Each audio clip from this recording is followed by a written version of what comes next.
All right, in Space Watch, Israel's mission to the moon Thursday failed in the final moments before landing. A small nonprofit called SpaceIL organized the mission, which cost about $100 million. And despite a somewhat somber mood at the command center, the team remained optimistic. Newly re-elected Prime Minister Benjamin Netanyahu was also there. Let's take a listen to the final minutes following the crash. The main engine is back on, but we have lost communication with the spacecraft. We had a failure in the spacecraft. We unfortunately have not managed to land successfully. If at first you don't succeed, you try again. All right, joining me now from the Kennedy Space Center in Cape Canaveral, Florida, is CBS News space consultant Bill Harwood. Bill, good to see you.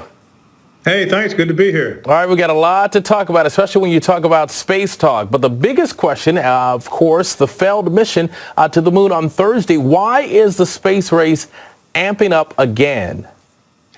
Well, you know, it's really interesting. In the case of Israel, they were originally competing for something called the Google X Prize, which was trying to encourage private industry, smaller groups to send spacecraft to the moon as part of a competition.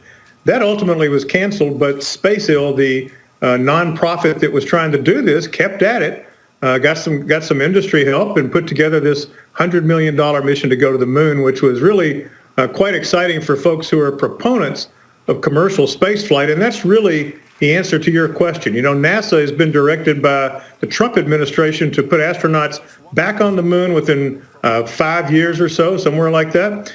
And NASA, of course, to do that, wants to involve much more private industry, much more of a commercial effort. And so all of this is kind of playing forward to that. Everybody thinks that commercial participation is going to be required to get humans back to the moon. And, you know, the mission we watched today, unfortunately, didn't work. But it shows that private companies, private concerns can, in fact, send spacecraft to the moon. They didn't land, but they got there. They got into orbit. They sent back pictures.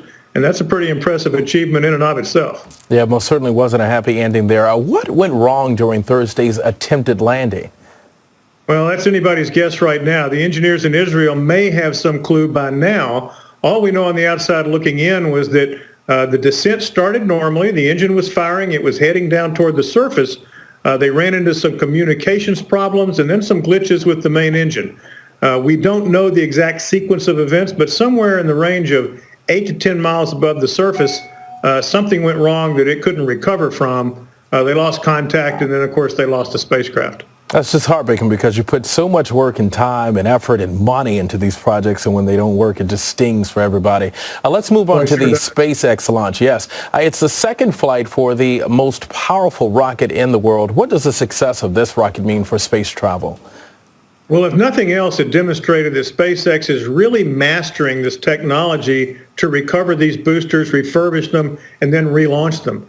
The Falcon Heavy is the most powerful rocket in the world, and its first stage is actually made up of 3 Falcon 9 core stages bolted together, as you can see here.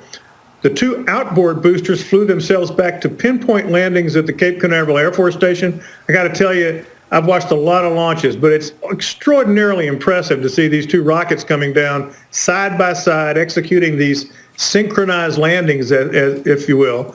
Just an impressive thing. And then a minute or 2 later, the central core vehicle successfully landed on an offshore drone ship. So SpaceX is perfecting this technology. It's certainly something that will help drive down cost.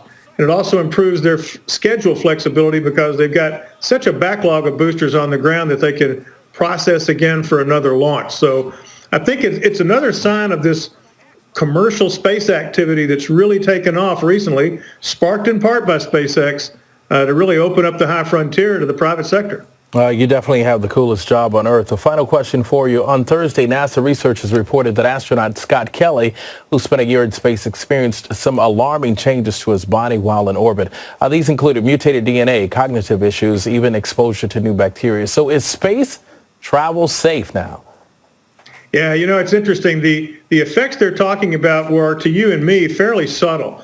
If they become factors at all, I think it's more of a concern for really long-term space flight. You know, if you send people out into the solar system years from now on multi-year missions, some of these things they'll have to develop countermeasures. But on the whole, they wrapped up this research they've been doing for the last couple of years, and concluded that remarkably, most of the changes that he experienced in space, really returned back to their baseline states once he was back on Earth for a couple of months. So I think the overall thrust of the report was positive. There are things that are concerning that are going to have to be dealt with, but I didn't see any showstoppers for future long-term exploration. All right, you are the expert, and it's always good to see you, my friend. Bill Harworth, thank you.